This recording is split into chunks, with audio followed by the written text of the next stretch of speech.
what's going on, everybody? It's Joey. Super excited to bring you a new video today. Got a little bit of a list of something I wanted to go over, something we can look at. It's an absolutely beautiful day outside today, as you can see behind me. Got some yard work done, cut down some trees, and I got to take care of two yards, my primary house and my rental house. So that's there's always something to cut down. There's always something to trim. There's always something to mow. There's always something to weed eat. So it's nice to do something other than that. So cool. So today we got a list of a few things, and it's basically somebody kind of saying, you know, these are the things you're going to learn when you start booking gigs. In case you didn't already know this already. So things you learn pretty quick when you start booking gigs is the title. So let's get into it. So number one, it says they only get back with you about 2% of the time. Yeah, I guess you could probably say about 2% of the time. It all depends. You know, it depends on if you have a shitty band or if you have a great band. If you have a real shitty band, they may get back to you 0% of the time, is probably more like it. 0% of the time. If you've got a great band that has a great following and you pack the place out, they're not going to get back to you at all. They'll be calling you. So there's a big difference. You know, they'll be reaching out to you, and that's kind of when you're winning. That's definitely what you're looking for. In my experience, mostly what we run into is, you know, basically after you get done with the gig. All right, sorry, had a bit of a sneezing fit. Try to figure out where I'm at. So what usually happens for me is after the band gets done playing the club gig, which basically, if you saw my last video, I'll post it up above and leave it in the description. The big difference between the gigs is, are you playing a club gig or are you playing a client gig? So they're two very different things. At the end of the client gig, they're never really going to come up to you and like rebook you right after. They may book you like a year or so later, but people throw parties a lot less, you know, than clubs have bands. So clubs are having bands all the time, and people are having parties rarely. So when you get done playing a club gig, they will typically, if they like you and if everything worked out and if they know you, after you're done, they're usually ready to give you a date right then and there. Like with us, they'll give us several dates, and typically I'll go back to my office and I'll look at those individual dates to see what works best for me, and then email back the booking person at that point, you know, what dates I can do or what dates I can't do, because you know, of course, I've got a calendar that's filled with private events. So I do like to fill some holes when I'm not doing private events, depending on how things are going. If the band's been playing every weekend, doing weddings and private events, I'm not typically going to do these club gigs just because getting the rest is more important. They never pay all that great. So it's not really worth breaking your back for. It's not worth the wear and tear on your person, or the wear and tear on your system, or the wear and tear on your players. Now, if with that said, if you've got a new guy or some subs that need some work, I will do these gigs and I will bring the subs out, is basically how I'll handle that. So yeah, so the guy says they'll get back to you about 2% of the time. Yeah, I mean, if you're a shitty band, I don't know, that sounds right. Typically, if they like you, they'll get back to you right away, or they'll contact you. You know, you just got to have a better band. You've got to have a good following, and all the above. And then that'll take care of the booking person not talking to you. So don't count on a gig happening until you've set your gear up and haven't been kicked out. So yeah, this is real. It sounds like a joke, but it's not. A lot of times a club will book you and they will screw up. They're humans just like everybody else. Plus they're shady. So lots of things can go wrong. You know, it's good to call the club about a week in advance and say, hey, we're coming, right? And then they say, oh, well, sorry, we just double booked you. And then you can be like, all right, well, we'll remember this for next time. Next time you need a band and you call us, I'm going to remind you of this, and you're typically going to pay a little bit more because you kind of, fucked us over, and that ain't cool. So, this guy takes it one step farther, showing up to the gig, getting there, and then finding some other band there. That actually just happened to me a few years ago. And, it's never fun. People do make mistakes. The time it happened to me a few years ago was totally my fault, not the club's fault, so I can't blame it on them. But I paid all the players for showing up anyways. And, it's not their fault. I mean, I just lost some money, but in the overall, it's not a big deal. Better to keep everybody happy and, make them feel good. So yeah. And if you saw my last video, you'll know that when you do gigs without an agreement, you're going to run into this shit all the time. When I was in a touring band and we were traveling through state to state, it happens there. They're like, oh, well, sorry, we don't, homie with a local cover band said he had the night open, so we just went with the sure thing, and we don't want to waste our time on an original band, so sorry, find somewhere else to play. Try to work with musicians that are better than you. Why? What does that have to do with anything?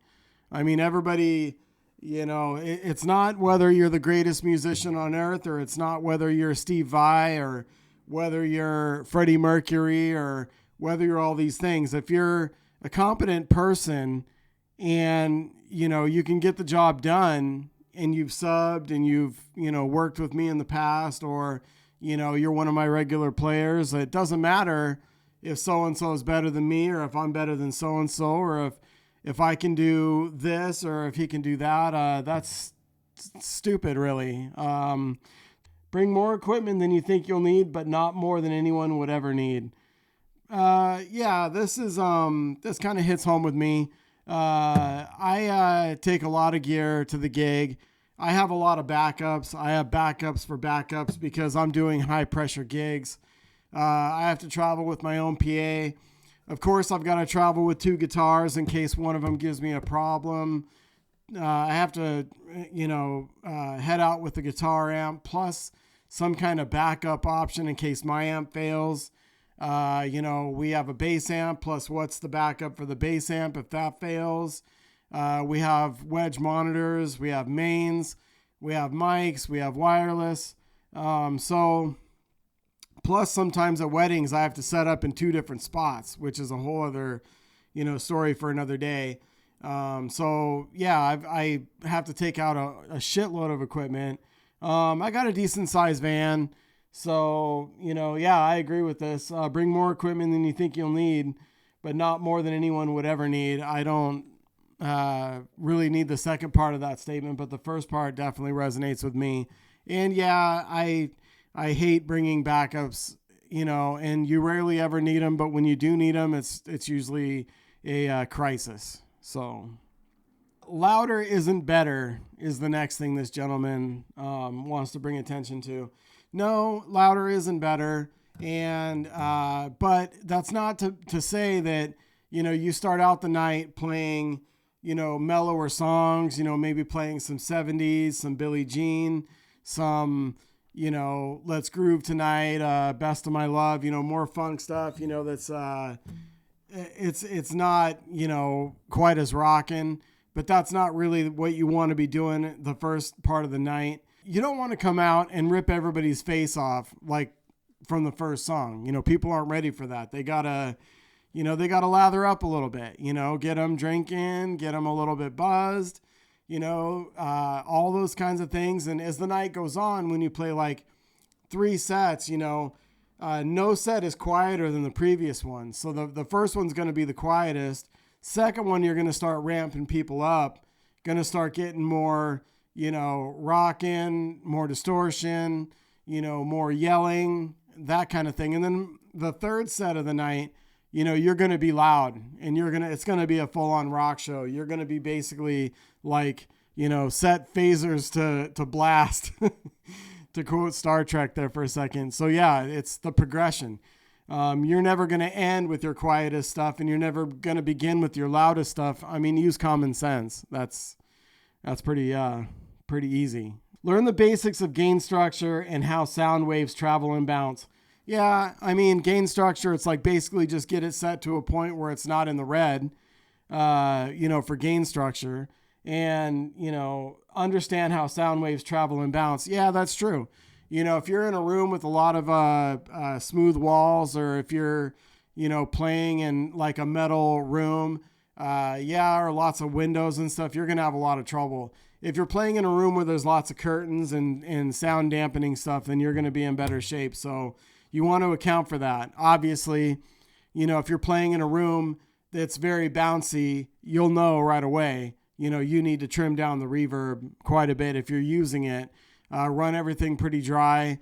Sometimes you just have to suck it up, and you just have to get through the night to get your money.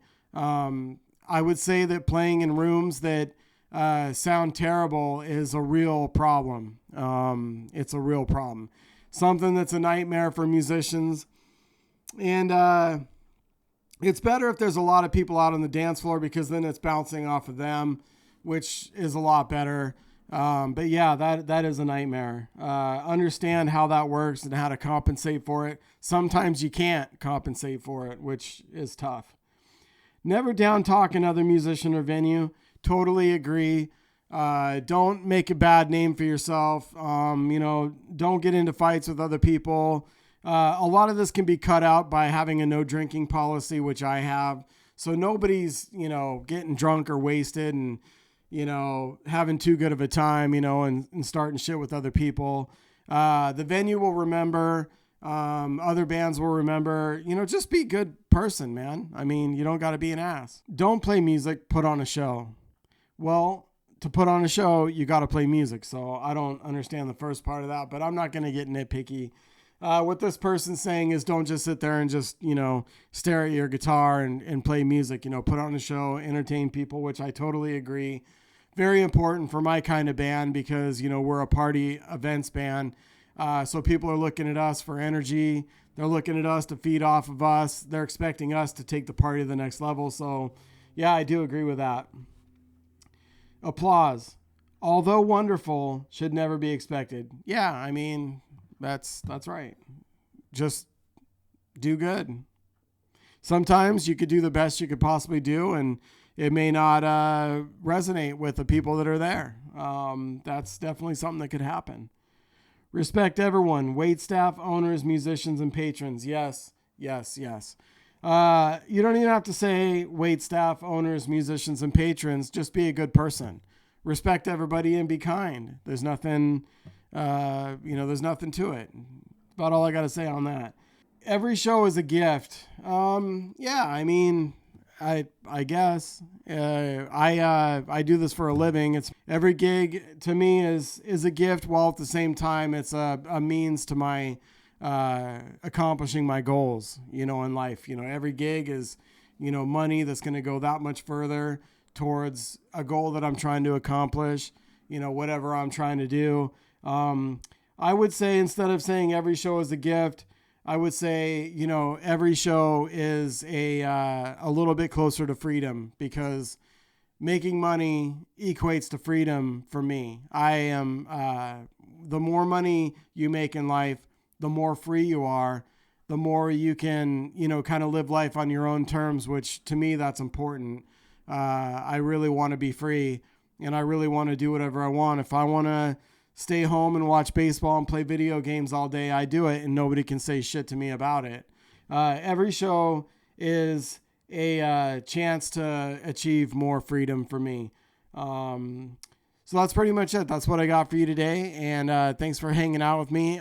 Please like and subscribe. Let me know if you have any questions about anything that we went over. I'm trying to build this channel up, trying to be a good resource for people. Would love to talk to musicians. I'm only going over my own personal experience. I don't claim to be all end all in any shape or form, but I have succeeded in this business, and I do consider myself an expert in every way when it comes to being in a band. And when it comes to being a band leader, these are the things that I specialize in. Please like and subscribe. Thank you so much for hanging out, and we'll see you on the next one.